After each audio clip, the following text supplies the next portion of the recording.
It's Tuesday morning in Lagos. Good morning, everyone, and welcome to the program. I am Nifemi Oguntoye. Our attention is turned to the Supreme Court judgment from last week. The Plateau State Governor, Mutfwang, is still basking in the euphoria of his victory at the Supreme Court, which last week reversed his sack at the Court of Appeal.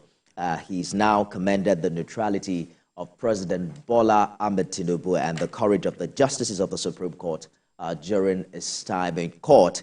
He said that their actions have left an indelible mark on the hearts of people of Plateau State who are now rolling out drums to celebrate his victory at the Apex Court. Recall that the Supreme Court affirmed the election of 8 governors, including the governors of Kano and Zamfara, who were sacked by the Court of Appeal last year. Others are governors of Ebonyi, Bauchi, Lagos, Abia, and Cross River State. A 5-man member panel of the Supreme Court, led by Justice Inyang Okoro, in unanimous judgment, set aside the decisions of the Court of Appeal Abuja Division in the appeals challenging the election of Governor Mutfwang. Presiding Justice Inyang said that a lot of people have suffered from the decision of the lower court. Recall that 2 senators, 4 members of the House of Representatives, and about 16 members of the Plateau State House of Assembly were removed from office by the Court of Appeal on account of the same facts and issues on which the Apex Court has now restored Governor Mutfwang. I'm joined this morning by constitutional lawyer and political affairs analyst, Dr. Tunji Abayomi. Good morning, Doctor. Thank you so much for joining us on the program, and a Happy New Year to you. Same to you. So when you hear the Plateau governor commend the neutrality of the president and what he calls the courage of the justices of the Supreme Court justices, what comes to mind? Because these are supposed to be non-negotiable, right? Well, I think it's actually ordinary in the sense that justices of the Supreme Court all over the world, because of the preeminence of their position, to lay principles of law according to law, taking into consideration the expectation of the Constitution. You will recall that in one of the justices said, in interpreting the Constitution, Indeed, justices must bear in mind the expectation of the people. The whole essence of democracy is the right of the people to constitute government over themselves. That's expected to be preeminent. A situation where a court defeats that essential duty and authority of the people is to be held suspect. That is the thinking, the fundamental foundation of the decision of the Supreme Court.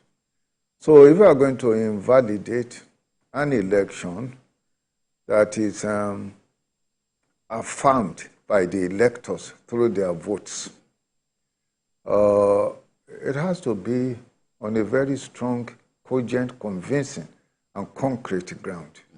And if we look at all the decisions from the presidential election up until now, that principle has been affirmed by the Supreme Court. So the justices are expected to be courageous, and the president is expected to be neutral. Does he even have any right over the judgment of the Supreme Court? He doesn't at all. So when they say, thank you, President, for being neutral, it sounds like maybe previous presidents have had their hands. Well, the truth of the matter is a president is exceedingly powerful in a nation because he carries the collective authority of all the citizens to execute law.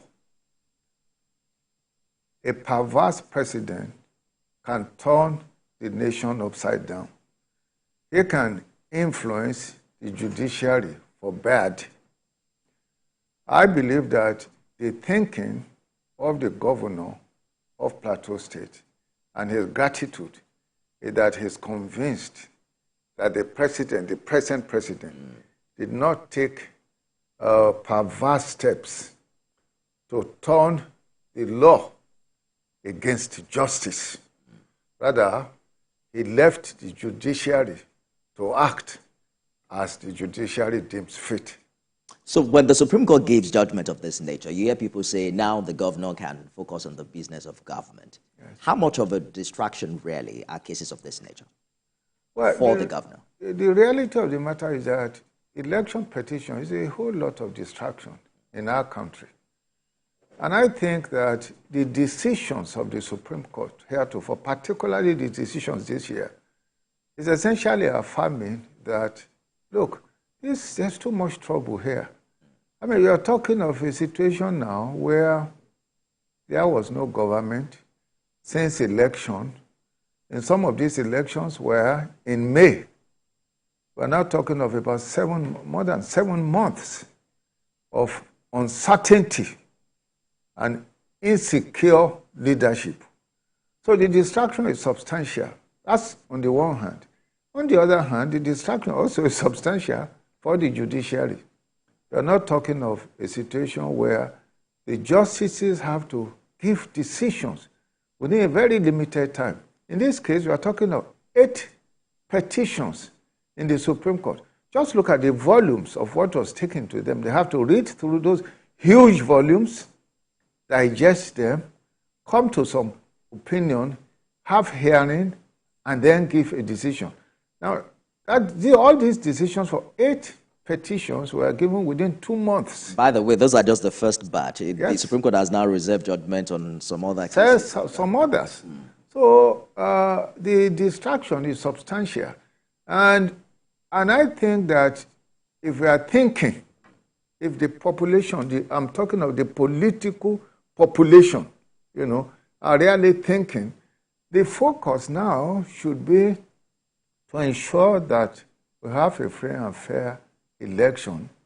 Not only that, to absorb in their vein some level of tolerance. Because again and again, it's almost impossible for us to accept electoral victory in our country. But the reality of the matter is only one person in a time. And that's a big challenge, because the question has been asked often if it's productive for every election to end in litigation, even when it's obvious to the blind that the plaintiff really has no evidence to bring to court. Why do you think this has become more of a culture in our political climate, that the opposition must eventually go to court?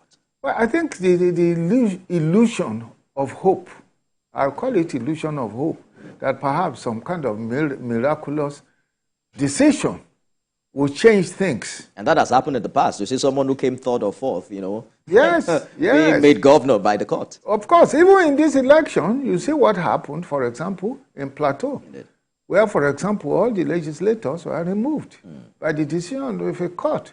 A situation where the decision, of course, must be obeyed.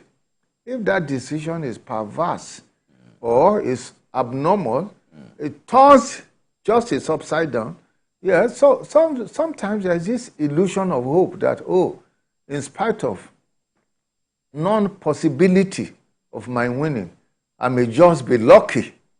And this is the reason. If you look at the presidential election as an example, for God's sake, I was on this station and I said that it will be an exercise in futility. Because if you look at the grounds on which we're going to the Supreme Court, they are basically nonsensical. To say, for example, that Abuja should be treated different from any other state, especially, or that the voters in Abuja must carry greater value than any other citizen. Or to say that a man who was not convicted, who was not tried, that because of some kind of something, he cannot become president. And you look at a situation here now where, for example, in the case of Sanwo-Olu, he's saying, or I think he's deputy to Sanwo-Olu, that because he has double, excuse me, he has double citizenship, exactly. Dual citizenship, in spite of the fact that the Constitution affirmatively says you can run for governorship if you are in Nigeria by birth.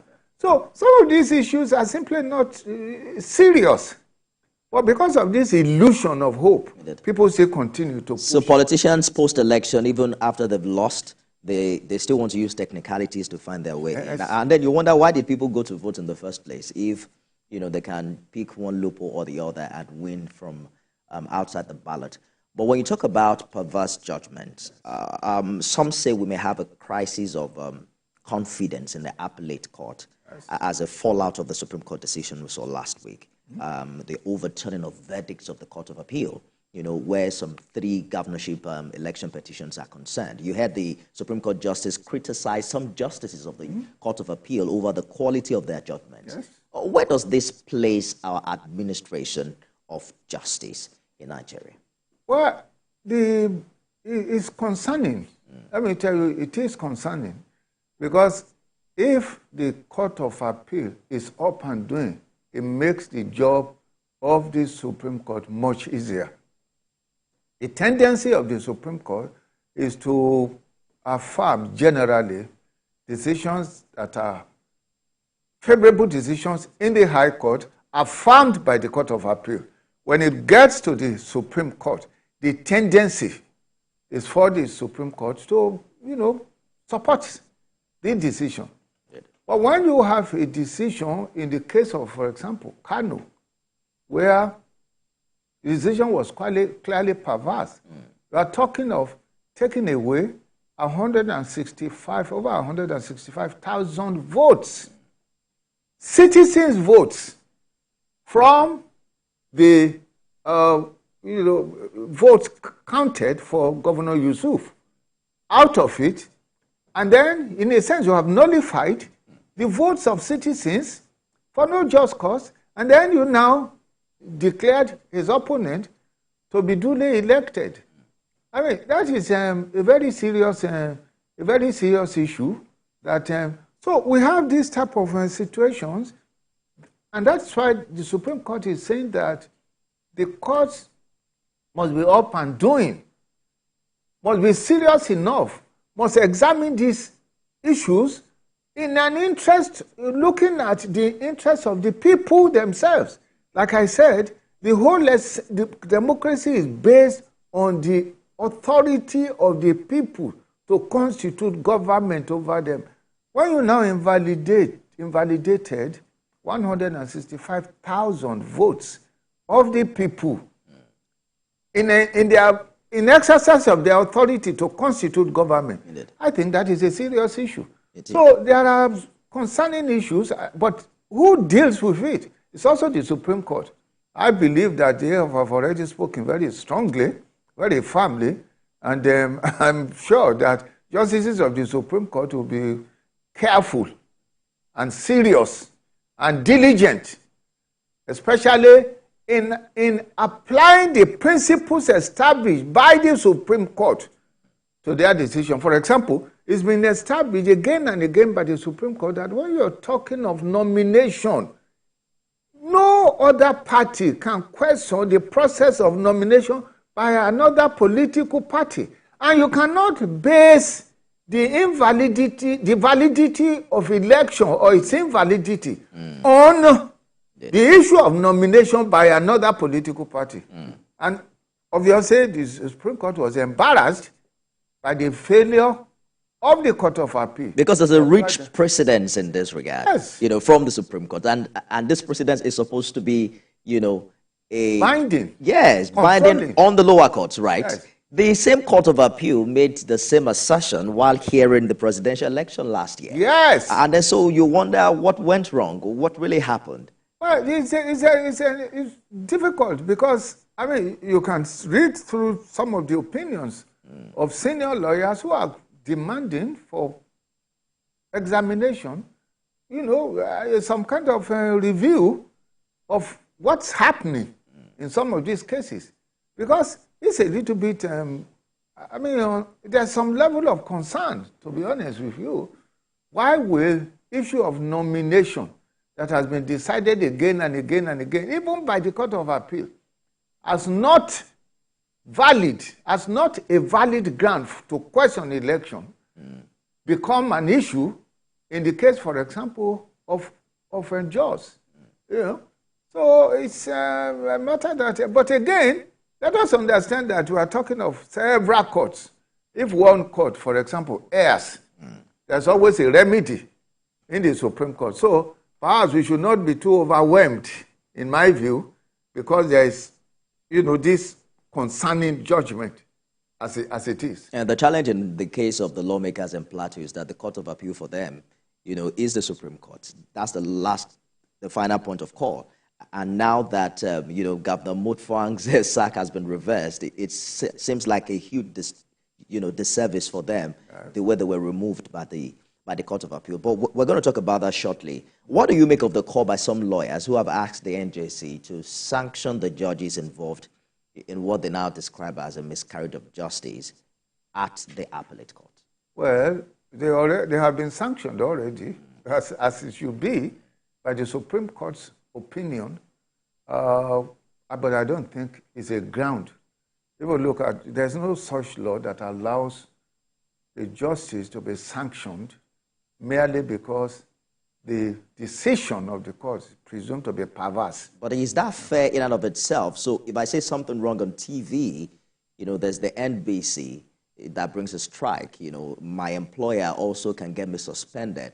There's supposed to be correction where there is error. So if the justice or if the judge comes out with an error in its judgment, are you saying that the judges are above the law in and of itself? They're not above the law. They are subject to the Supreme Court. Is there a system that holds them accountable for the not judgment? For the judgment, unless there is some kind of misdeed, corruption, etc. But because a judge has decided wrongly, is not a ground for sanctioning or for disciplinary processes. Because if you do that, you set a bad precedent. Again and again, decisions of court, whether right or wrong, must be obeyed. I mean, there are lots of it. Even the Supreme Court sometimes goes wrong and reverses itself. Sometimes. So, excuse me. So where do we really stop? It will be a dangerous precedent for the administration of justice. Now the court has gone wrong, but the truth of the matter is the same court that went wrong would have gone right in so many, many cases. I mean, I know the presiding justice in the Just Tribunal and the Just Court of Appeal.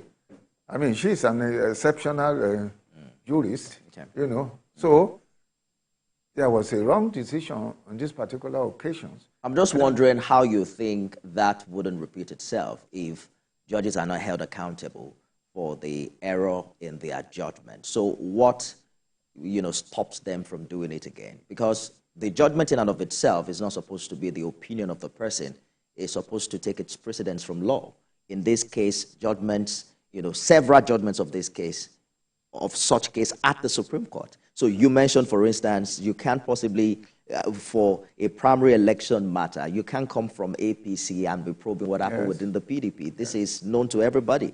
But then they still take it to court and judges still rule in the favor of such cases. And then you're beginning to wonder, who now holds them accountable if it begins to seem as if they're doing this on purpose? Well, but if you say that, who holds the lawyer accountable is supposed to be guided by the law.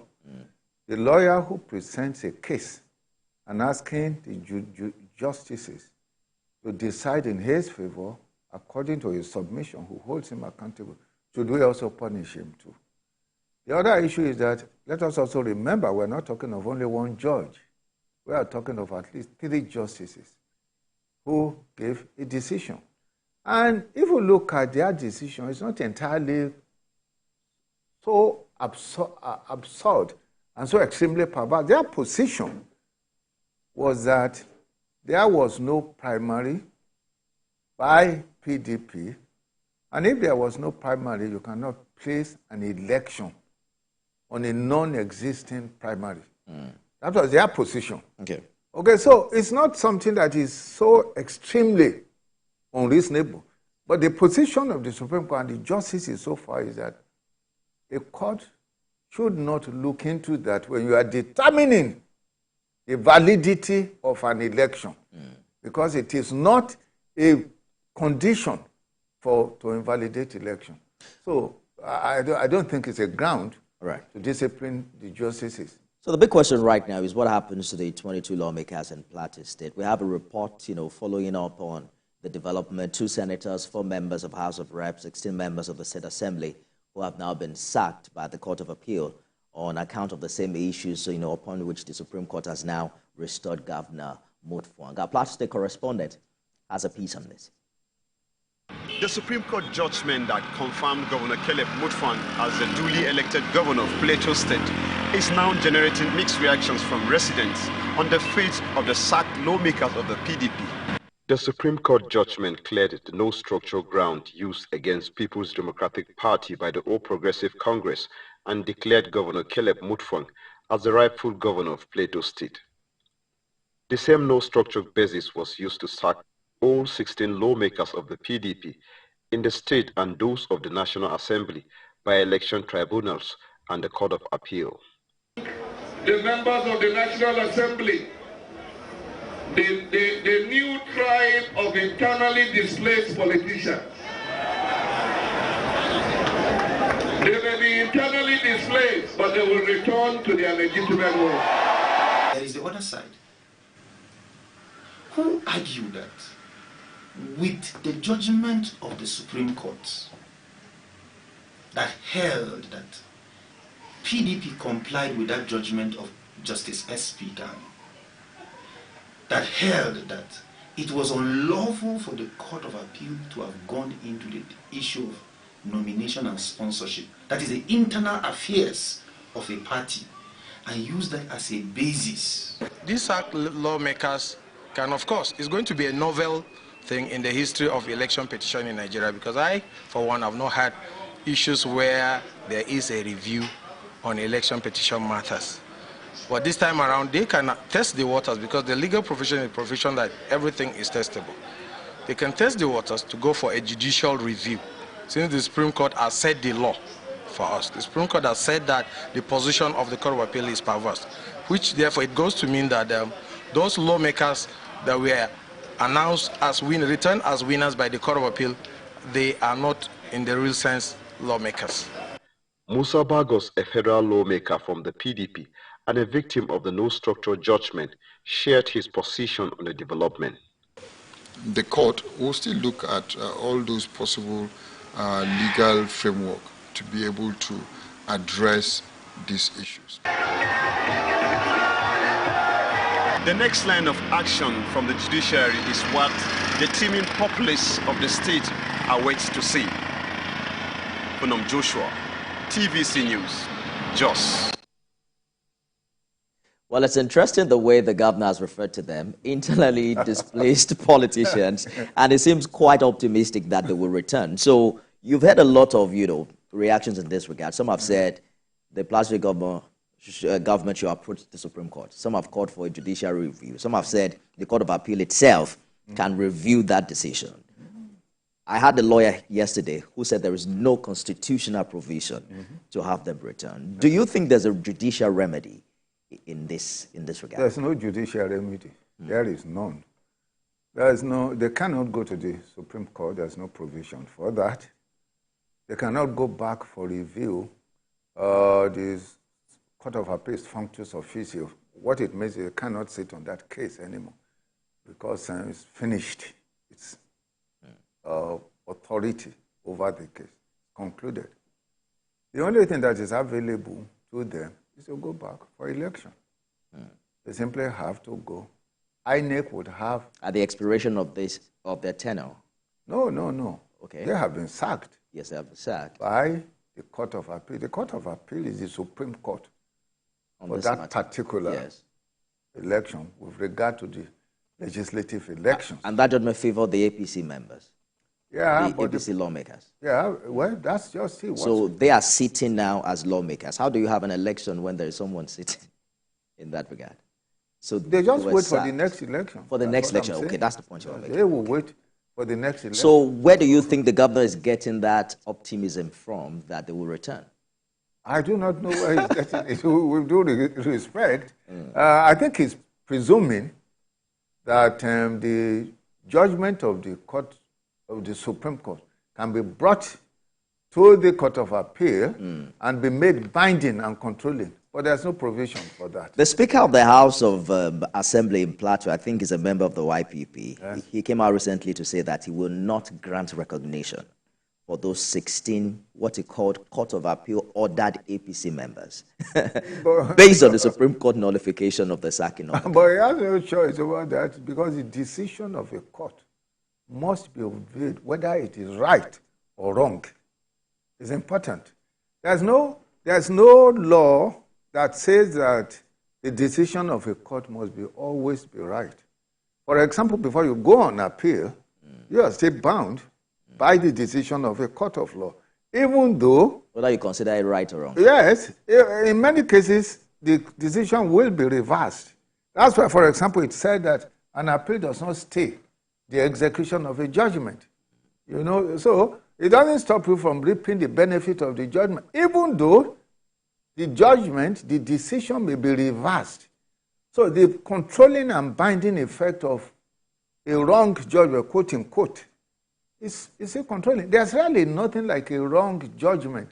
A wrong judgment is a judgment that is reversed by a higher court. Do you foresee a constitutional crisis here? Because the implication of the Court of Appeal judgment is that the majority has been taken away from the PDP. Yes. At the level of the State House of Assembly for a sitting governor who has just won at the Supreme Court. Well, the point is that he will have to deal with the legislature. There's a new legislative house created by law. Let's understand that. There are two ways by which a legislative house can be created. It can be created by politics or created by law. It's created by politics in the way that you go through the process of election and you are elected there. It is created by law. When the law, by its workings, creates a new legislative house, it has been created by law.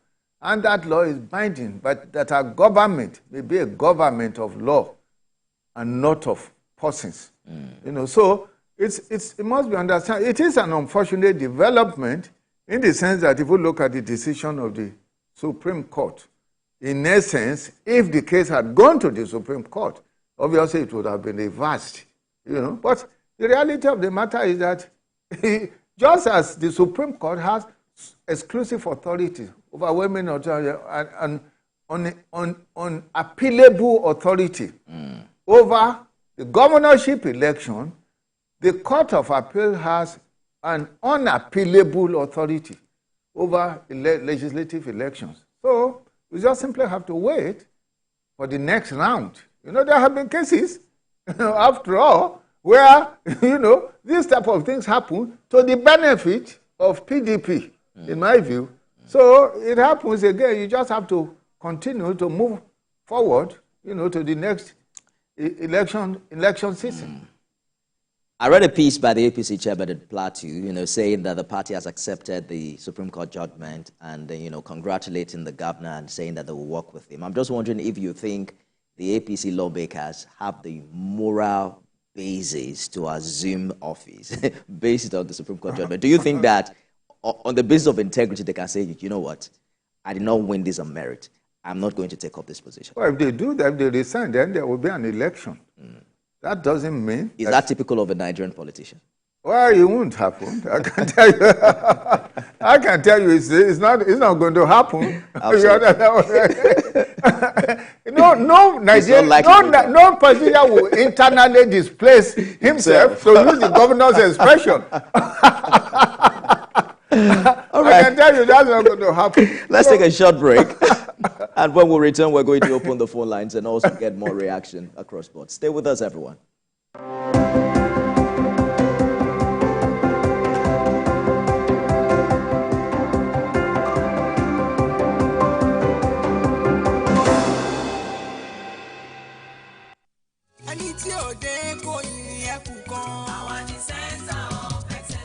Lagos is the most visited state in Africa as the fifth largest economy on the continent. Covering the state and its government is no mean feat, it's a busy beat.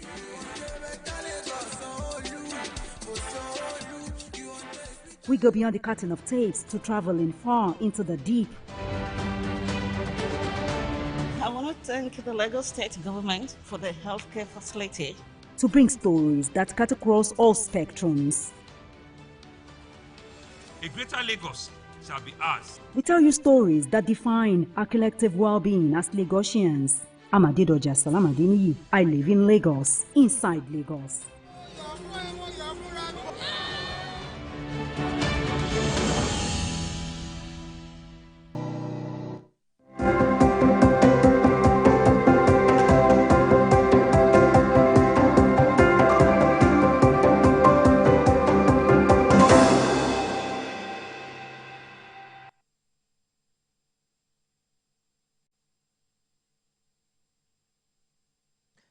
Thanks for staying on the program, everyone. Our attention is turned to Plateau State this morning following the Supreme Court judgment that reversed the position of the Court of Appeal sacking Governor Caleb Mutfwang. Former Speaker, I believe, of the Kogi State House of Assembly, Honorable Abdullahi Bello, has called in. I hope I got that designation right. Honorable Bello, good morning. Honorable, are you there? Yes, I'm there. Good morning, my brother. How are you? Terrific. Please go ahead with the contribution. Yes, that Plateau episode is something that I have an interest to put my own contribution onto. All right. Go ahead, please. Go ahead. Yes. In 2015, the PDP was the governing party in Kogi State, led by the then governor, Idris Wada. And when we went to the 2015 general election, the APC that was formed newly then, which I represented then, went into the election, and we got about 3 senators and almost 9 House of Rep members, which I was a beneficiary of that election. I won my election as House of Rep member to represent the good people of Okene, Ogumagogo Federal Constituency at National Assembly. And the PDP then went to court, went to tribunal to challenge our election based on party on the ground that our party primary was not properly conducted. We canvassed all this thing at the state election tribunal, and all our team won, including myself. The lower court now was of the strongest opinion that they don't have the right to challenge our primaries. And since the other aspect of the election process was correct, we all won at the state election tribunal. Upon arriving the Court of Appeal in Abuja, the Court of Appeal nullified my election and the election of other 2 senators based on this issue of party primary. It is not because we did not even presented the position of the Supreme Court on the issue of party primary to the Court of Appeal, but they ignored all the necessary authority from the Supreme Court and nullified my election, especially on the 8th of December 2015. We thereafter approached the Supreme Court for a possible remedy. And the Supreme Court told us to appeal that no, this matter ended at the Court of Appeal, that they cannot, even though the judgment was wrong, they couldn't do anything about it. And it is very amazing and very amazing that since that 2005 till this year election again, the last year election again, the Court of Appeal in Nigeria still went ahead to nullify people's election based on party primary that has already been decided without authority from the Supreme Court. So you see, after that time in Kogi, PDP benefited from this wrong judgment. But now, APC, my own party, is benefiting from Plateau. So it is high time the Chief Justice of the Federation called the court of the escape judges of the Court of Appeal to order, so that they don't create judicial anarchy, where a judge, knowing very well that his court is the last court of judgment over a matter, then he will give a wrong judgment and go away with it as if nothing can be done in this world. What about Almighty God? So this is what I just want to bring to limelight for people to know that PDP now has benefited in Kogi over the judgment in 2015. Honorable, let me just get a timeline right. Did you say 2005 or 2015? Oh, sorry, 2015. I'm sorry for that. 2015, okay. All right, thank you so much for your contribution. I mean, so you can feel the pain of people. That's precisely the point I was exactly the point we're making. You know, some have called for a legislative action to right the wrong. Something has to be done. I mean, courts can't keep giving wrong judgments. Yes, the legislator can. They can remedy. Because this happened in 2015, and then this is like 8 years after, we are still repeating the same mistakes. Well, the legislator can actually remedy that by way of amendment to the Electoral Act. You know, they've made a number of amendments to ensure enhancement of justice. This is another area in which, for example, the need to enhance justice becomes paramount. And they can do something about that. But that can only be done by the lawmakers, not the courts. The courts, once they decide, it becomes binding. So that's just the issue. Perhaps we're going to hear from the National Assembly on this matter very soon. Yakub has called in from Dokwebu. Good morning. Yeah, hello, good morning, Ifemi. Good morning. And then good morning to Dr. Abayomi. Yeah, morning. The last caller just said something that so caught my mind. You can see the opposite direction in two judgments now. So as far back as 2015, he was a victim of that kind of a judgment. Now, another judgment favor another person now. But this one goes to Dr. Abayomi because I know I'll be following him, he's a constitutional lawyer, and then he's someone that we can rely on this kind of a thing. My question is this, sir.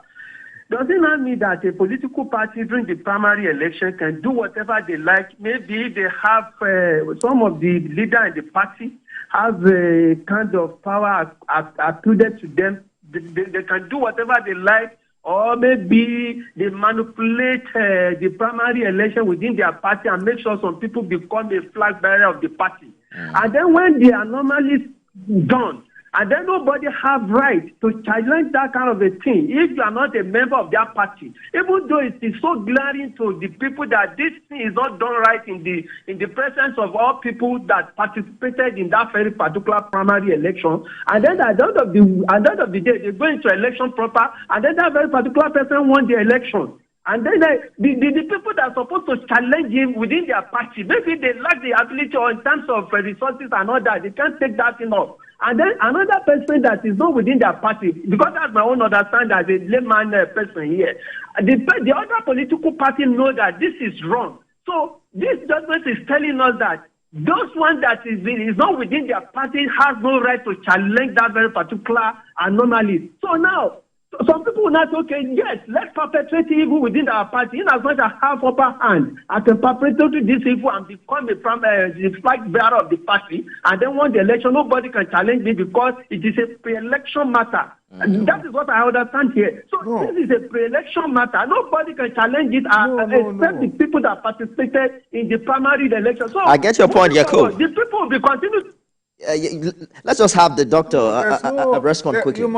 It's important to appreciate the position. Yes. The position is not that it cannot be challenged. Obviously, when you're talking of pre-election, it's largely issue of individual rights. For example, an aspirant can challenge it, but it has to challenge it within a certain period of time. We call it pre-election issues.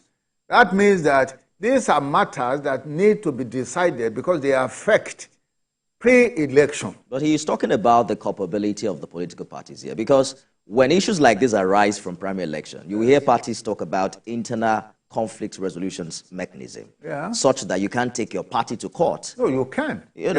But they insist that you talk to the boards that they have created. That's not binding on the courts. They can put anything there, in their constitution, but it does not bind the court. You have a right to go to court to challenge the process of nomination as an aspirant prior to election. If you are a member of that political party, that's number one. The point the Supreme Court is making is that, look, we have two houses. You cannot be questioning the proceedings in another house. You focus on your house. But the members of that house that are affected by the affairs of that house, they have a right to go to court and challenge it before a final decision is taken, having regard to the issues that is in issue. We're going to talk about the political parties shortly, because I don't think that we've gotten it right over the years since 1999. It seems it gets worse by the day, because you look at the primary election, that's where there's always a big fallout, and you wonder what the challenge is. But George has called in from Ikeja. Good morning, George. Good morning, Ifemi. Good morning. Please, I have two questions for the elder statesman. Yes. The courts, right from the Court of Appeal to the Supreme Court in the judgments on these 2023 elections, have emphasized that party primaries and issues like that are pre-election matters which rest squarely with the political parties. Yes. But if Dr. Abayomi can recall, in 2019, this same Supreme Court heard in the case of Bayelsa State, when the governor was preparing for his swearing in the next day, the Supreme Court ruled that because the qualification of his deputy had an issue that was challenged by the opposing party, they disqualified him and awarded the election to the opposition candidate. This same Supreme Court that is saying now that all such issues are pre-election matters and that they are restricted to the political parties. How do you see that? That's number one. The second question I have, sir, are you interested in the governorship race coming up in Ondo State? I know there was a time you wanted to, and I still see you as the material for it. So let us know whether you'll be interested. I think I'm too old for that. Let's start from the first one. That's a very good question. Well, I'm not interested in governorship. I think I'm too old for that now. I will be 74 in September this year. Really? I think, yes, I will be 74. Wow. In my view, I think the younger generation, we have performed, taken part. I think it was Thomas Paine who said, you claim to have lived when you partake in the passion and action of your time. I believe that we have tried in terms of bringing about democracy, pushing the agenda of politics to favor the people, fighting for their right and going to jail. I think now we should leave the younger generation to build or rebuild. Well, that's a rather uncommon thought among septuagenarians, even in Nigeria.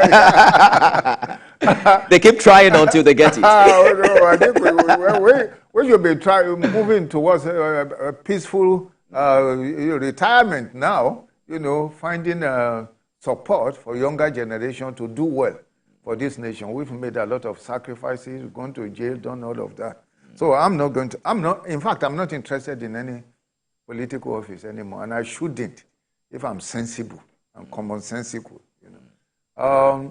With regard to the other issue, the Bayelsa issue, the reality of the matter is that laws continues to evolve, and depending on the nature, well, let me put this way, courts and judgments in courts continue to evolve depending on the nature of law.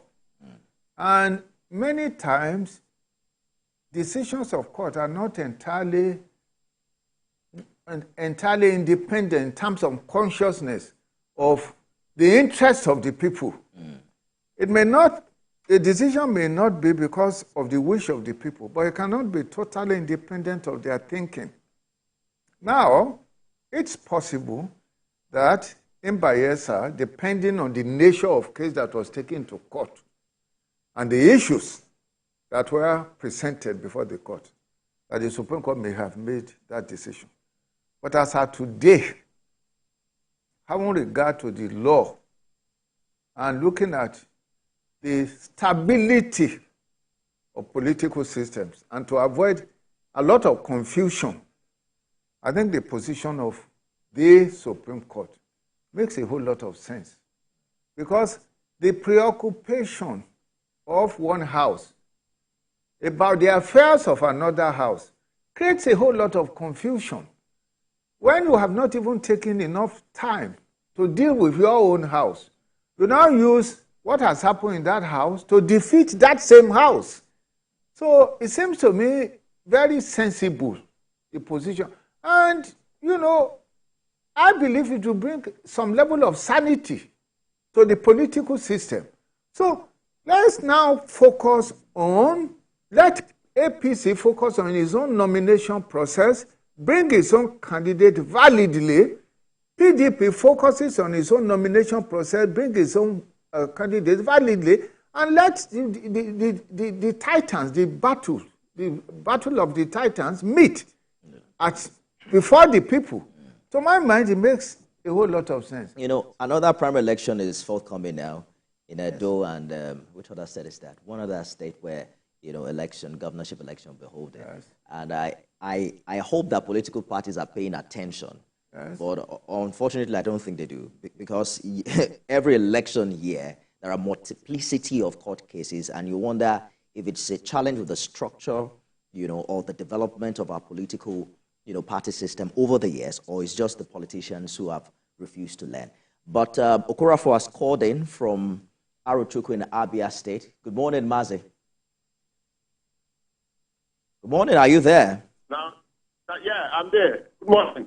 Good morning. Now, as you are talking about Plateau State, we thank God for the Supreme Court judgment that God answered the prayers of the people. How? You see, a PDP, you got 90-something%, and somebody is saying that somebody with 10% because of structure. The court, what is making me laugh is that the court, the president is from the state. Everybody, the key functionaries are from the state. So I wonder, how can the assistant be there at the beginning of this type of judgment? But that keeps that one aside. But the major issue there is, we know about Ngige. At least Ngige was the first man that had that impeachment when he was a governor. Now, we come back to the plateau we are talking about. January 25th, the House of Assembly are supposed to compare and come back.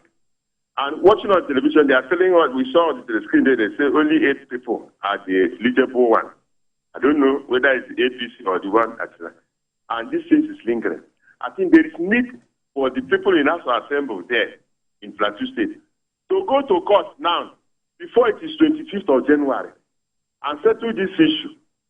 Because when 25th comes in now, it's likely the speaker they agree to swear in those or inaugurate or will not.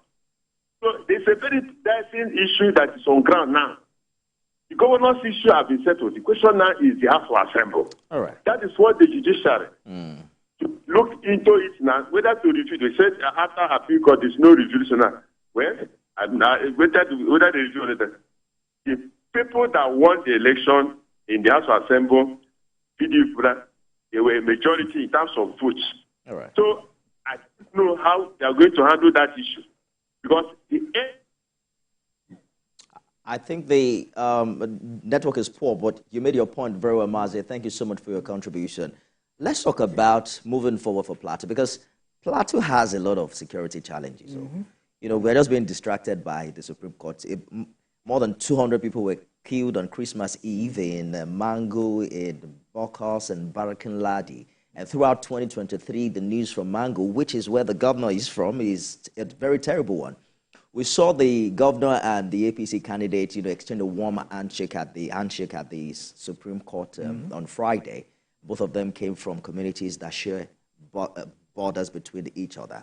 What do you think must be done moving forward, you know, politically, to ensure that the issues on ground in that state, you know, enjoy more or less like a cohesive front from the leadership, so that the governor is not fighting the political battle on one hand and trying to resolve the issues in the state? I think there will have to be cooperation, serious cooperation between the two parties mainly. I'm talking of PDP and that controls the executive and APC that controls the legislative arm. Yes, it's true that the Supreme Court has returned the governor, but it is an act of law. Let us also remember that, because the governor had been sacked. So he's returned by an act of law, just as the legislative is remade by an act of law. So both of them are beneficiaries of the courts. If they understand that they are tied together by the act of law, whether you like it or you don't like it, then it will make a whole lot of sense in the interest of the people, at least ad interim, to work together in order to achieve the benefits democracy promises, the promises of democracy for the people. That's the only way that it can be achieved.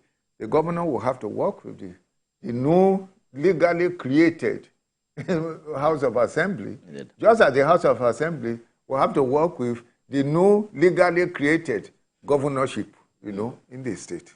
And, well, we'll see how that plays out. We're still finding it hard to understand what's happening in Rivers State in that regard, as to the relationship between the executive and the House of Assembly. But, God does always like, an House of Assembly that is dominated by their parties. But we'll see how that will play out. Well, that's one of the disorders of our political system.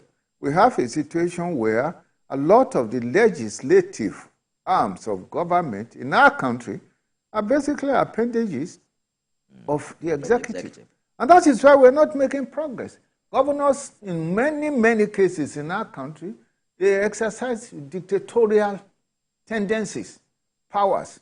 They behave anyhow, they are not controlled, they use the money. We have a situation where a governor will be using, millions. Some of them have up to 700 million as security vote, even some of them more than that. And then at the end of it, or they use it anyhow. Some of them, they are retiring, they get a lot through, their appendage, their house, so to say. The houses are the houses of governor in many cases, where they push law through to the disadvantage of the people. And so we're not making progress. So maybe Kano will give us a new order. You understand what I mean? Where you have an executive facing a completely different party, guided by a different political party. The House of Assembly. Yes. Well, we have to go now, but you mentioned that you are not interested in running for governorship in Ondo State, but that governorship election will hold this year. It will hold in governorship election in Ondo State will hold in November. November, and, the new governor will come in. What do you think are the dynamics? What do you think, are those things that will shape this election I think, after the demise of the governor? Well, I think what's going to shape is just the economy of the, in Ondo State, election is rotated because it's now going to the South Senatorial. It's almost an unwritten law. But it goes to the South Senatorial. And then I believe where you come from will have a secondary effect on our election in Ondo State. What you will give to the people, do for the people, achieve for the people. I think it's going to be very significant. How badly damaged would you say the impact of the fallout between the former governor and his deputy have had on the APC? I think that's going to go down. There's really no, I think, some misunderstanding, because the reality of the matter is that the late governor, he personally told me his confidence in the present governor. He personally told me. When was that? That was, I had gone to him. Actually, I wanted a female deputy governor. I had gone to him asking that he should make a lady a deputy governor.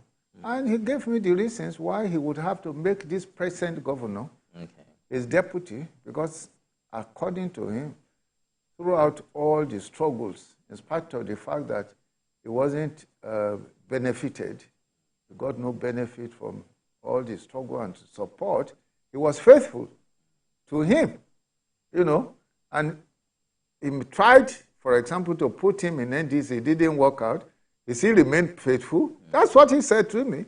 He wanted to make him a senator. He still remained faithful. That's what he said to me. He said, therefore, regardless of the interest, including my interest to get a woman to be a deputy governor, he will make him the deputy governor. But that was like two years ago. They say a lot has changed. That was I think many times, having worked with people in power, is a very lonely and difficult position. Absolutely. Because, I was all around President Obasanjo, as his friend and lawyer.